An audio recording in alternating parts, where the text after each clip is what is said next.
dan vsem skupaj.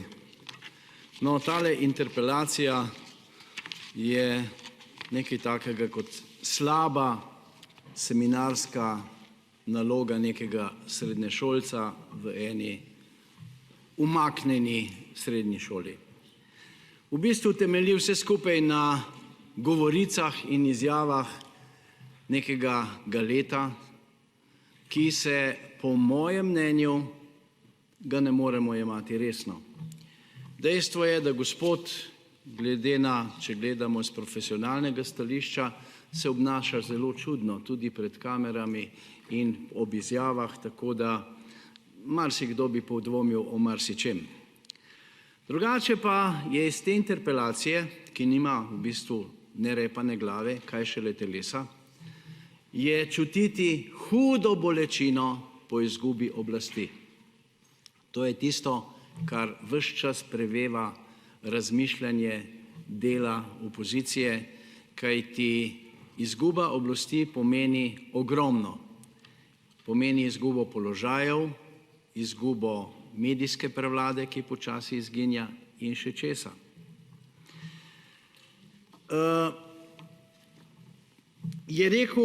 Rečeno je bilo, ko je gospod Pavšič kot predlagatelj govoril, je rekel, da je Evropska unija pripravila ne vem koliko nekih ventilatorjev, ki jih bo poslala. Evropska unija ni naredila ničesar. Lagali so, nakladali so, na koncu se je zgodilo to, da so pošiljali okrog maske, ki so bile neustrezne. Pa sprašujem te predlagatelje, a boste mogoče proti gospe Van Leidenovi vložili kakšno interpelacijo, ker je lagala o teh zadevah? Ne, tisto ne boste, ker Evropi se treba klanjati. Čeprav lažejo, pa ne govorijo resnice, pa se sprenevedajo. Verjetno tega ne boste naredili, seveda ne. Zanimivo je, da se nihče ne vpraša, kaj pa je s tem snemanjem, ki ga je izvedel gospod Gale. Tajno snemanje je kaznivo dejanje in jaz pričakujem, da bo gospod Gale fasal kazensko ovadbo. Kajti drugače se bo to razpaslo, kajti dejstvo pa je, da če nekateri snemajo, je to dovoljeno, če nekateri drugi snemajo, je to strogo prepovedano. Dajmo imeti enaka merila za vse. In jaz pričakujem, da bo minister ovadil gospoda Galeta ali vsaj neznanega storilca za protipravno snemanje in da se bo ugotovilo, kdo je bil tisti, ki je snemal, in bo seveda tudi ustrezno kaznovan. Sicer pa, kar se tiče gospoda Galeta, on je govoril, da ni mogel vsega pregledati, da ni mogel vsega vedeti, navkljub temu, da je bil on po poziciji, ki jo je imel, je bil vodja splošne službe. Vse je šlo preko njegovih rok.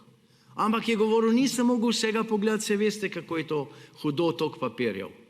Ni bil pa problem, da je 84 strani dolgo poročilo, ki ga je pripravila vlada, v enem dnevu predelal in ga komentiral na televiziji oziroma v medijih.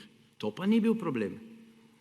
Človek bi rekel, a je potem to cepljena osebnost, da enkrat tako, enkrat tako. Ene zadeve lahko akceptira, enih pa nikakor ne more.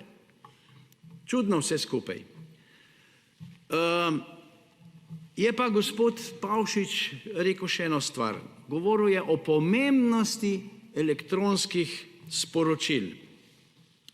Pa je zanimivo, jaz jih imam tukaj le nekaj, pa je zelo zanimivo, kakšna elektronska sporočila je pošiljal gospod Gale. In glede, kako se ta elektronska poročila skladajo s tistim, kar govori v medijih. V medijih je recimo gospo Potočnikovo, jo je pljuval po njej, enostavno rečeno pljuval po njej. Ampak zdaj pa si preberemo nekaj njegovih mailov. Recimo 14.4. je on napisal, lep pozdrav, Ivan Gale, vodja splošne službe, podpis, je napisal takole, samo del bom prebral. Smo na zavodu z delom, željo in vnemo gospe Potočnik izjemno zadovoljni, pa tudi vsi sodelavci so jo za razliko od magister Terčeta dobro sprejeli. Predlagam, da se koordinaciji udeležuje gospa Potočnik in potem prenese informacije zavodu. Ne vem, odkot potem sprememba, da je gospa Potočnikova slaba. En drug mail iz 15.4. letošnjega leta je rekel, gospe Potočnikovi piše: Andreja, danes sem govoril z gospodom Zlatanom. Ta Zlatan je predstavnik Cross Continentala. Res omikan in vljuden možak. Predvsem profesionalen, redno poročanje. Če bi bili vsi dobavitelji taki, bi imeli 3/4 manj dela. Sva se že z Ireno o njih pogovarjala danes. To je en mail. Še en mail iz dne 21.4. Piše takole.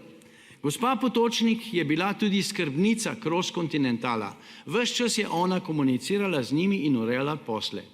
Meni je sicer Potočnikova delovala kot ena redkih, ki si je res želela, da bi prišli do mask in ostale opreme, pa ni važno, kdo jo je pripeljal. Zelo zanimivo, kajti izjave gospoda Galeta v medije so bile precej drugačne.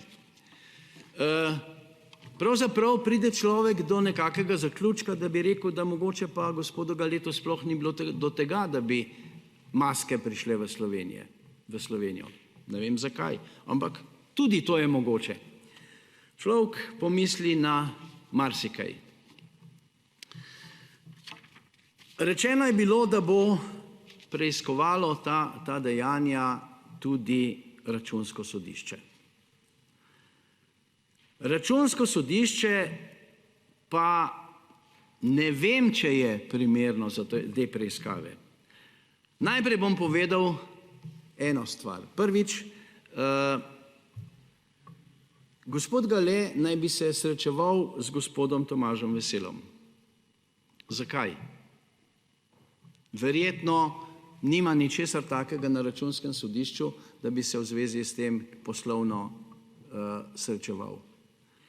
Tukaj je zanimiva korelacija. Kaj, zakaj, čemu in kdo. In kako bi potem lahko Računsko sodišče korektno preiskovalo afero maske, če naj bi predsednik tega sodišča še pred izbruhom afere kontaktiral z gospodom Galetom? Ali je tukaj bila tudi kakšna povezava, da se je ta afera začela? Ne vem, mislim o vsem, razmišljam. To bi morali raziskati ustrezni organi, upam, da bojo. Zaupanje v Računsko sodišče mi ga nimamo, v naši stranki ga nimamo, kajti nas je Računsko sodišče kaznovalo, ker smo 150 evrov visok račun plačali v 2 dni z zakasnitvijo iz drugega računa, kot bi morali, smo dobili 10 000 evrov kazni. A je dobila stranka Socialnih demokratov kazen za skoraj 900 000 evrov pufa? Ne, to ni važno. Če plačaš in narobe plačaš 150 evrov, dobiš 10 evrov kazni. Seveda na sodišču je ena sodnica pametna to zavrgla, ampak se je Računsko sodišče pritožilo in nam je pol sodnik res znižal kazen, ampak še zmeri 3000 evrov smo morali plačati. Kakšno Računsko sodišče je potem to?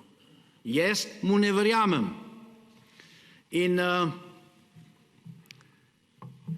če pogledamo drugače, gospod Vesel, predsednik Računskega sodišča, je po enih govoricah tudi kandidat za novo ime, nov obraz v slovenski politiki. Ali je mogoče tukaj že povezava kakšna, da se nekaj naredi za to, da bi se naredilo in dobilo kaj drugega? Ne vem, zelo hecno je. Namreč kar nekaj ljudi iz Zavoda za blagovne rezerve ima marsikaj zapovedati o vseh teh zadevah. Nekdo iz teh Zavoda za blagovne rezerve je tudi za gospoda Galeta rekel, da je on specialist za termalno optimizacijo reproduktivnih aparatur. V pogovornem slovenskem jeziku bi se temu reklo, da hladi jajca.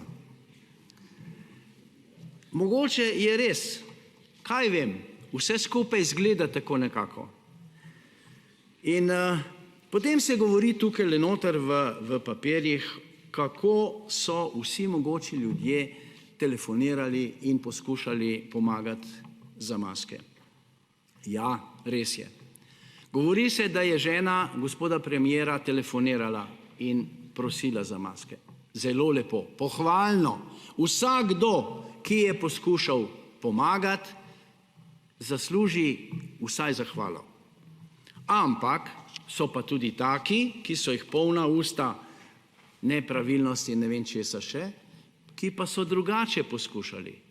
Recimo, govori se, da je hčerka od gospoda Janija Möderndorferja tudi poskušala posredovati preko nekoga drugega, da bi posredoval pri ministru Toninu, da bi firma njenega ali fanta ali starša od fanta dobila posel za maske. Opala. Zelo zanimivo, ne da je?